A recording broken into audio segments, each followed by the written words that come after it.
எல்லாம் சொல்லுங்க, அழுத்தத்தில் அல்ல ஆனந்தத்தில் செய்கிறார்.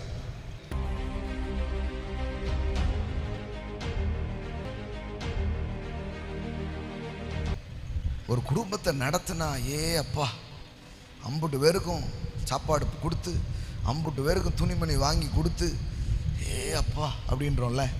தேவனுடைய கிரியை பாருங்க. இதெல்லாம் இவ்வளவு அண்ட சராசரங்களையும் படியழைத்து போஷிச்சு இதை நடத்துகிற தேவன். பைபிள் சொல்லுது, அவர் இளைப்படைவதும் இல்லை, சோர்ந்து போவதும் மாறாக அவருடைய கிரியையில அவர் எப்படி இருக்கிறார் பாருங்களேன். 31:31 பாருங்க. கர்த்தருடைய மகிமை என்றைக்கும் விளங்கும், கர்த்தர் தம்முடைய கிரியைகளிலே மகிழுவார். ஆமென். May the Lord rejoice and be glad in his work. ஐயோ, இன்னைக்கு இந்த திமிங்கலம் எவ்வளவு சாப்பிடுறோன்னே தெரியலையே. ஐயோ, இந்த பறவைகளுக்கு சாப்பாடு கொடுக்கணுமே.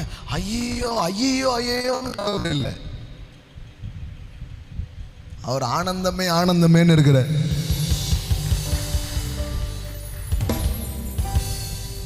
ஆமென்.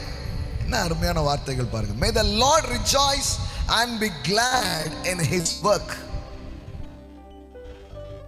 வேலைக்கு போகணுமே அப்படின்னு வேலைக்கு போக கூடாது. செய்யலையா? கடவுள் சந்தோஷமா போய் பண்றார். ஆமென். May the Lord rejoice and be glad in his work. கர்த்தர் தம்முடைய கிரியைகளிலே மகிழுவார். அது ரொம்ப சந்தோஷமா இருக்குது. அப்படி செயல்படுறதுல, அப்படி ஒன்றை பண்றதுல அவருக்கு ஒரு பெரிய மகிழ்ச்சி இருக்கிறது. மகிழ்ச்சியோடு தேவன் காரியங்களை செய்கிறார். மன அழுத்தத்தோடு அல்ல. எல்லாம் சொல்லுங்க, மன அழுத்தத்தோடு அல்ல, மகிழ்ச்சியோடு. நம்ம எல்லாமே பண்றோம்.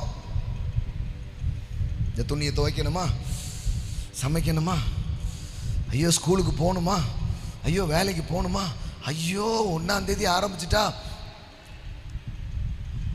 We face everything in the pressure, but he do everything in a pleasure. ஆமென். எல்லாம் சொல்லுங்க, அழுத்தத்தில் அல்ல ஆனந்தத்தில் செய்கிறார். அது எப்படிங்க? அவர் முடியுங்க, நம்ம என்னங்க?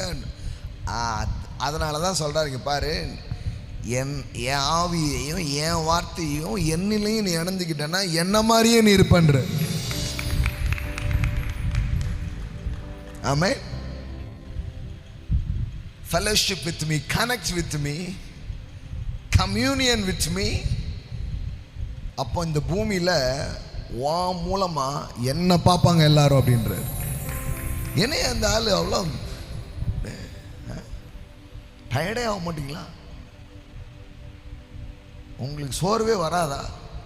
நீங்க எப்பவுமே இப்படி மகிழ்ச்சியா இருக்கிறீங்களே, எப்படி இவ்வளவு விமர்சனத்தை தாண்டி போறீங்க? எப்படி நீங்க ஒரு ஆச்சரிய பிம்பமா இருப்பீங்க இந்த உலகத்தில்.